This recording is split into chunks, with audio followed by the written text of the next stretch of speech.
there's not a whole lot more to cover, but speaking of the playoffs, is there a team in the NBA right now who you expect to surprise in the playoffs or Well, it's not quite a surprise because of how well they've been playing lately, but I think the Celtics can go a long way.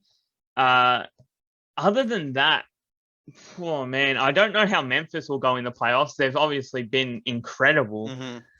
but I think Denver might shock some people because no one yeah, ever talks about Denver, and even that getting was the past the one I was first just looking round, at. is like a surprise to people.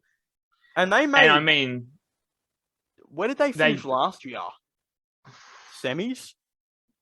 yeah, I think so. Yeah, Yes, I'm pretty sure. But like they have Jokic, that man can do anything.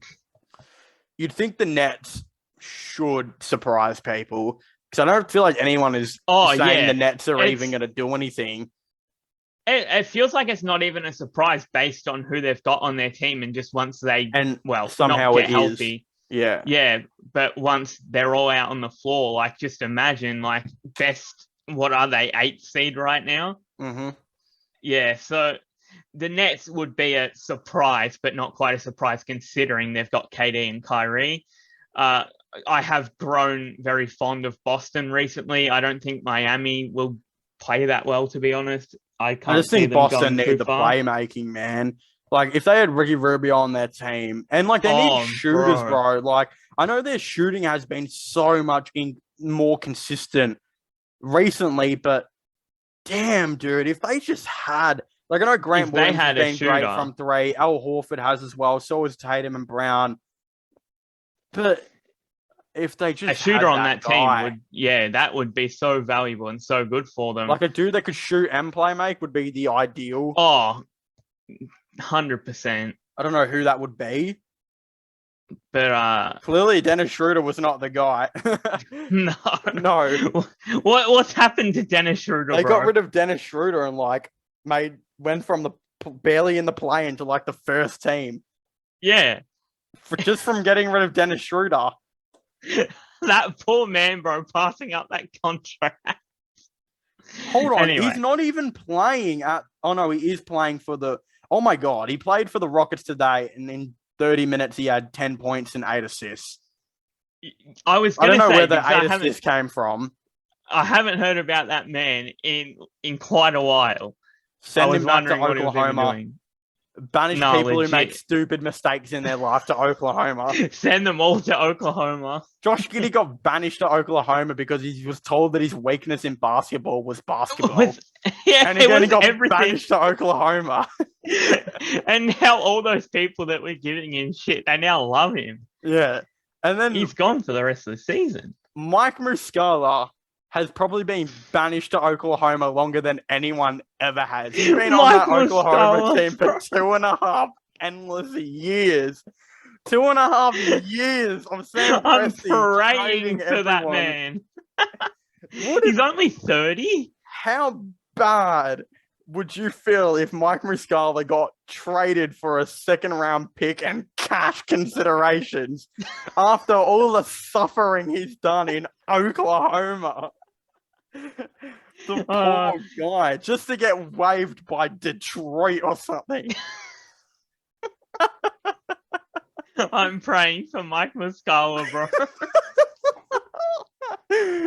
Get that man out. Bro, do you know what would cure his depression? Tasmania jack jumpers. That's the only thing that can help this man now. Bro, the Jack Jumpers are hype. Their coach is a G. Can you like think about so Oklahoma have been doing this shit for 3 years, right? And I wouldn't say SGA really counts because he always knew he was never going to get traded. But think about it, Nah. Mike Muscala has been there for 3 years, sitting there knowing well he could be getting traded for a second round pick any single day on a team that's trying to finish last every year for the next 11 years. Yeah, it's so confused because they've got SGA and now they've got Giddy. They've got Lou Dort. It's Yeah. like, where from here, bro? And why do they think all of these picks are going to like tremendously save them. Like Giddy and Lou Dort and SGA are playing insane basketball, and they're still 1 from 10. I mean, in their last 10 games, they've won one game.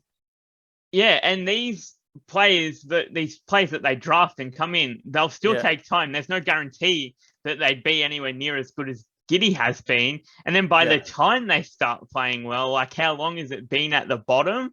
Yeah. And if they finish now where they are, they'll have the 5th overall pick where they're projected to take Jalen Duran, who is a center who's 6'9", who has 6'10", who has Dwight Howard potential. But I mean, if shit goes wrong, he could end up just being like Tristan Thompson, or worse version. Like, where's the answer going to come? If they got a good center, that would be very good for them. And no free agent is ever going to want to come to this team. Yeah, I feel that with Indiana, and they need to draft these good players. But those times where they were just gathering picks was just so crazy. It never made much sense. Players will go to Indiana. They will sign role players because so many players will want to be, because they always have these good role players. They always finesse like a Jeremy Lamb or something out of nowhere. They'll get them. But none of these role players are going to want to come to Oklahoma because they're too scared they're going to get traded for like a 2nd-round pick to Alabama or something. Like, they don't know where they're going to go. They need guarantees that shit's going to stop. Yeah. And we don't know if it ever will, because in the offseason, Pokashevsky could get traded for like a 2033 2nd-round pick or something. Like it's happened before. Surely they're almost done with hoarding picks like that. Can't even be almost done. It needs to be done full stop. Yeah. Like it'd just be a bit ridiculous if they just tried to gather as many as possible still. That would just Mike Muscala, man. That's going to be the title of this podcast. Poor Mike Muscala. Someone check on my man. Get that man out. If he wants to come to Australia, I'll vouch my freaking house for that bloke. He's been through the trenches. Welcome him home. No one has suffered more than Mike Muscala on the Oklahoma City Thunder. And he had to spend time on that Lakers team as well, where like Caruso was their best player. That. Bro. And he got the hell out of there and thought Oklahoma was the next best stop. Where can I go from here? Oklahoma. My life is ruined. What's the next stop? No, I don't think there's any further down he can go at this point. Than Oklahoma. Mate, it's an endless spiral. Endless spiral. It is with them. It needs... next year, it'll be interesting to see how they go and if they're just down the bottom again, going for more picks. Yeah. Geez. Yeah, like, it's so hard to get a talent, anyone. Like, as we were talking about, I don't know who the surprise NBA team will be for the playoffs, realistically. I don't know who they're going to go, who's going to be the guy, or the team, rather, but I'm going to say the Nuggets, maybe. Nuggets, they'll be the team, I think, that could shock some people, because they'll get out of the first round, most likely, and that's enough to shock people now. Yeah, that's true. I could see them playing quite well in the playoffs. Jamal Murray's not back anytime, not until next season, yeah? He's playing G League, I think, this week. Oh, really? Yeah, so he should be back for the playoffs. Oh, damn. Yeah, then they could win. They could definitely win their first round series. Yeah. Yeah, I especially with Jamal Murray, I can definitely see that happening, and Jokic becomes Superman like he already is. But to get past teams like Phoenix and, well, Golden State, obviously you wouldn't say would happen. I agree. But yeah, I think that's all we're going to talk about on this podcast today. Thank you, Big Bear Daddy D Devlin, for coming on again. Cheers for having me on. Yeah, we'll do this again next week, I'm assuming, unless we forget again. For like the tips and predictions and whatnot. We'll see what's going on. But yeah, make sure to leave a like, subscribe to the channel, Comment F and pay your respects for Mike Muscala Mike down below. Muscala. Someone tag him, please. And yeah, Yeah, subscribe to my get him other watching. channels. Yeah, get him on the podcast, bro. This will be his Yeah, therapy it's like Mitch session. Creek. Just like Mitch. Oh.